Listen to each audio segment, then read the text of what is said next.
जय हिंद दोस्तों, मेरा नाम है शिवम सारस्वत और मैं हूं डिफेंस एग्ज़ाम मास्टर। आप सभी का इस चैनल पे स्वागत है।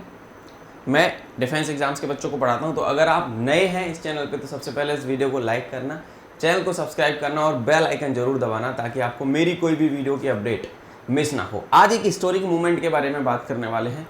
ये उन सभी बच्चियों के लिए इंपॉर्टेंट सेशन है जो डिफेंस फोर्सेज ज्वाइन करना चाहती हैं परमानेंटली कमीशन्ड ऑफिसर के रूप में। एक खुशखबरी है, कुछ अपडेट्स आई हैं, तो हम उसके बारे में बात करेंगे कि क्या है कहानी, क्या तरीके से है। अभी तक मैं आपको बता दूं कि जो आर्म फोर्सेज में जो महिलाओं के लिए जो एंट्री ओपन थी वो केवल शॉर्ट सर्विस कमीशन्ड ऑफिसर्स के माध्यम से जो है आपकी एंट्री जो थी वो ओपन थी। ठीक है, महिलाओं के लिए अगर मैं बात करता हूँ, फीमेल्स के लिए अगर मैं बात करूँ तो वो केवल शॉर्ट सर्विस कमीशन्ड ऑफिसर्स के रूप में बेटा ओपन थी। अब एक जजमेंट आया है, उस जजमेंट के बारे में बात करेंगे कि क्या कहानी क्या हुई है। तो अगर मैं उस कहानी के बारे में बात करूं, ठीक है, कि क्या कहानी हुई है, तो उस कहानी के बारे में अगर मैं बात करता हूं तो आपको ये पता लगेगा कि यार अब हाँ थोड़ी सी राहत है, कुछ चेंजेस आ रहे हैं फौज के अंदर, कुछ ऐसी चीज़ें हो रही हैं कि हाँ अब महिलाएं भी शायद परमानेंटली कमीशन्ड ऑफिसर्स के रूप में वाया IMA, एयरफोर्स अकेडमी या नेवल अकेडमी में जा सके। अभी तक क्या होता था, ज़्यादा बड़ी वीडियो नहीं है तो अंत तक जुड़े रहना, एक क्लैरिटी आपको जरूर मिलेगी।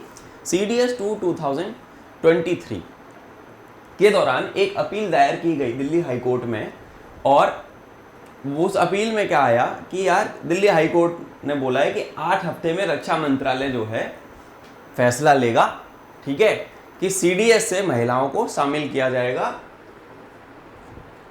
कि नहीं या नहीं।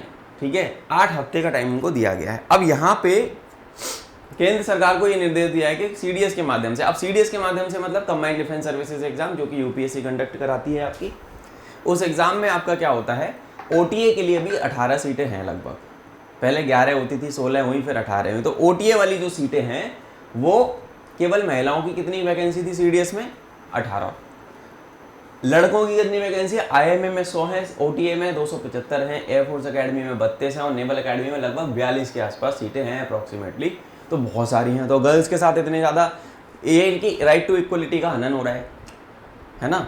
इक्वलिटी ऑफ राइट्स की हम संविधान में बात करते हैं, तो लड़कियों के साथ तो ये हनन हो रहा है, उनको इक्वल मौका नहीं दिया जा रहा सरकार की तरफ से। हालांकि फौज के अंदर अभी कुछ ऐसे हिस्टोरिक डिसीजंस हैं, चाहे वो मेडिकल सर्विसेज के DG के रूप में महिला को सेलेक्ट करना हो, या कमांड देना हो कि नहीं महिला ऑफिसर को यूनिट कमांड करने के लिए देना हो, या फाइटर पायलट्स बनाना हो, आर्म फोर्सेज इस चीज दिशा में चल चुकी हैं।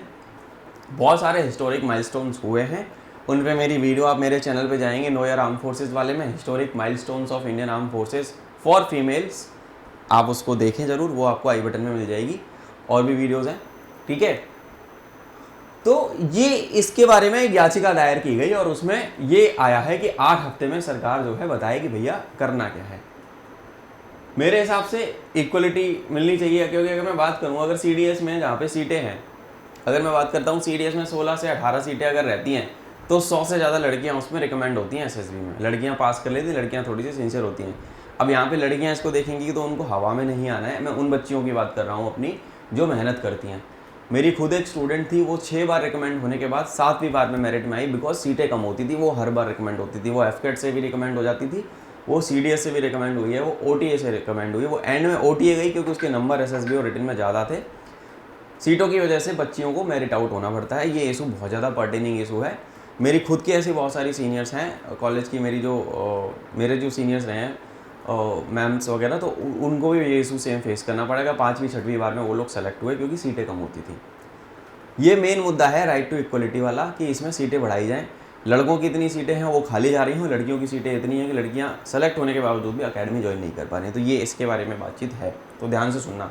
क्या है बता देता हूँ कि उच्च पदों पर महिलाओं की कमीशनिंग के लिए दिल्ली हाई कोर्ट ने यानी 26 अप्रैल को बहुत बड़ा फैसला सुनाया है। कोर्ट ने केंद्र सरकार को 8 हफ्ते में बोला है कि आप 8 हफ्ते में निर्णय लो, यानी 2 महीने में निर्णय लो, यानी कि जून एंड 2024 तक इसका डिसीजन आ जाएगा।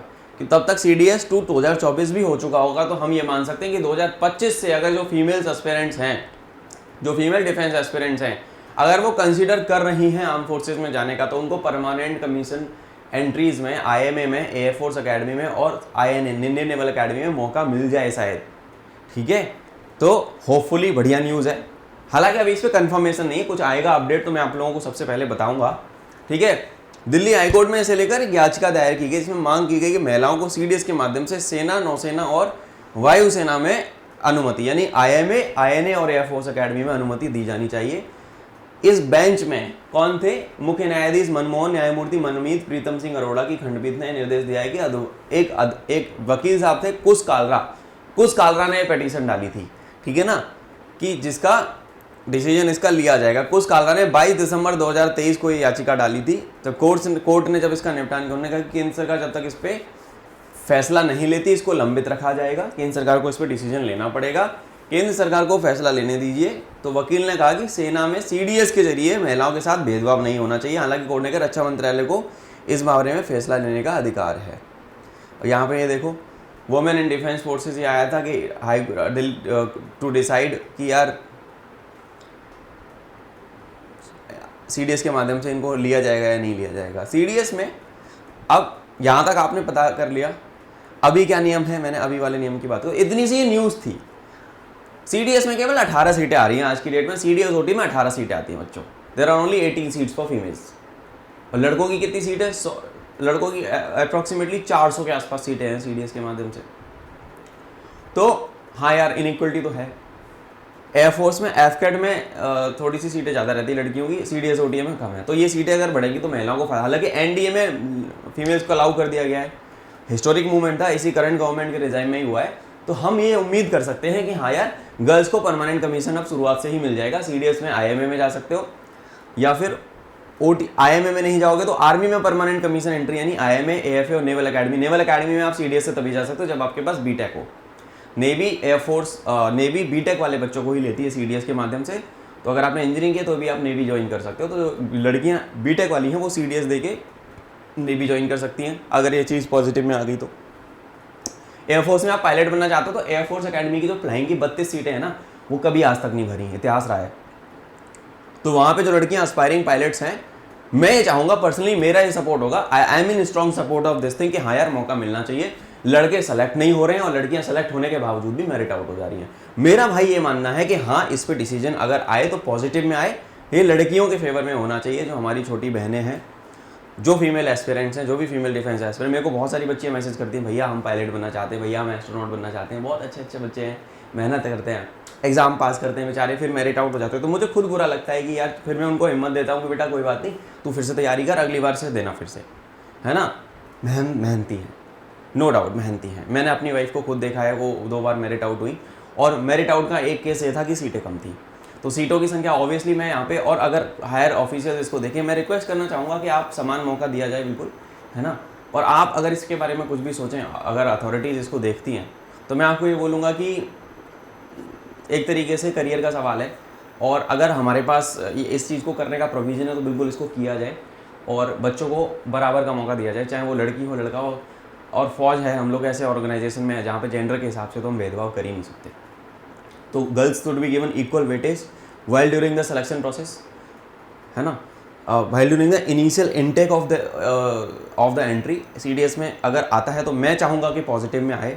और लड़कियों के लिए मेरा मैसेज ये है कि यार, अगर ये आ जाता है, अगर मान लो 2025 से ये चीज़ें हो जाती हैं, 2024 का सेकंड सीडीएस अभी होने वाला है, हम लोग आज कितनी 5 मई को मैं ये वीडियो बना रहा हूँ, तो बेटा तुमको तैयार रहना पड़ेगा। क्योंकि अगर आप परमानेंट कमीशन एंट्री में जाते हो तो एक ही रूल है परमानेंट कमीशन एंट्री का, दैट इज मैथ्स का पेपर पास करना पड़ेगा। अगर आपकी मैथ वीक तो आप इंग्लिश जीके के माध्यम से ओटीए पास करके सीधी शॉर्ट सर्विस कमीशन में जा सकते हो। मैथ का पेपर पास करना जरूरी है परमानेंट कमीशन एंट्री। जितने भी बच्चे पीसी के लिए जाते हैं उनको इंग्लिश भी पास करनी है, जीके भी पास करनी है, मैथ्स भी पास करनी है, ओवरऑल कट ऑफ भी पास करना है उस अकेडमी का। तो आपको मैथ पढ़ना पड़ेगा। जिन लड़कियों की मैथ वीक है वो भूल जाएं, जिन लड़कियों की मैथ अच्छी है उनके लिए अच्छी न्यूज़ है कि हाँ यार, अगर परमानेंट कमीशन एंट्रीज आती हैं और हम 19 से लेकर 23 साल के बीच में हैं, 19 से 23 बोलूँगा, 19 से 23 साल के बीच में अगर हम आ रहे हैं तो हमारे लिए गुड न्यूज़ है, हम पढ़ना चालू कर दें। मदद करने के लिए मैं तुम्हारा भाई है। अगर मैं यहाँ पे बताऊँ तुमको, मेरा सुपर 50 का बैच आता है, मेरा सुपर 50 बैच आप ज्वाइन कर सकते हो, जहाँ पे मैं 2 घंटे तुम्हारे को 2 से सवा 2 घंटे रोज़ पढ़ाता हूँ, रात को 8 से 10, साढ़े 10 बजे तक। ठीक है, आप उस सुपर 50 बैच में आके, चाहे आप सीडीएस ओटी के बच्चे हैं, चाहे एफकेट के बच्चे हैं, या फिर आईएमए के, आईएनए के किसी भी अकेडमी को आप एम कर रहे हैं, तो आप मेरे पास आके, मेरे बैच में आके तैयारी कर सकते हैं।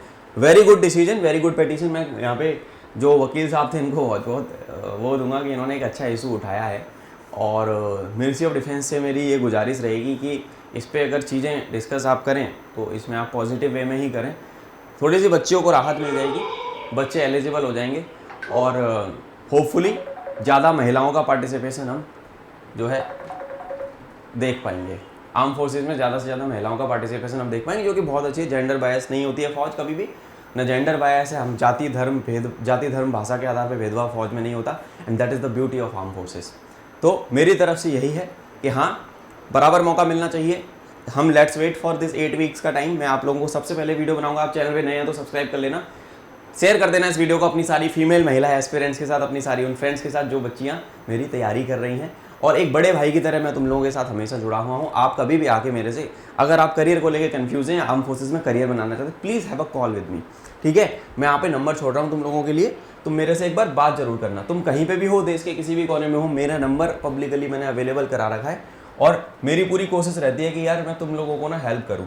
तो ये नंबर बेटा मैं यहाँ पे छोड़ रहा हूँ, दिस इज़ माई नंबर, और डिस्क्रिप्शन में भी मेरा नंबर होता है 7017587044। ये पर्सनल नंबर मैं आप लोगों को दे रहा हूँ। इस नंबर पे आप मुझे व्हाट्सएप करके अपनी डाउट्स एंड क्वेरीज को सॉल्व करा सकते हैं। टाइम मांग लेना, कॉल पे बात करने के लिए आपको मैसेज डालना पड़ेगा मुझे व्हाट्सएप पे, भैया मुझे बात करनी है, आई गिव यू एक पर्टिकुलर टाइम, उस टाइम पे ही कॉल करना। Please stick to the time है, मेरा रूटीन बहुत ज़्यादा टाइट है, मेरे को बहुत बच्चों की क्वेरीज आती है, तो अगर मैंने आपको 12 बजे का टाइम दिया तो आप 12 बजे ही कॉल करो exact, and then you wait for me to reply. मैं रिप्लाई करूँगा अगर मैंने आपको टाइम दिया है तो। आप टाइम मिस करोगे तो फिर मैं रिप्लाई नहीं करूँगा। That I am very very very practically discipline guy on this thing, कि अगर आपको मैंने टाइम बोला, आपने नहीं कॉल किया, तो मैं आपको 5 मिनट बाद भी कॉल करोगे तो भी कॉल नहीं उठाऊंगा। फौज में जाने का सिंपल सा रूल है, डिसिप्लिन सीखना पड़ेगा भाई, ठीक है। तो that thing you have to carry. और मेरी तरफ से सभी डिफेंस एस्पिरेंट्स को यही है कि मेहनत करो, पढ़ाई करो, और कोई हेल्प लगे मांग लेना। मेरी तरफ से जय Hind, and I will see you in the uniform soon.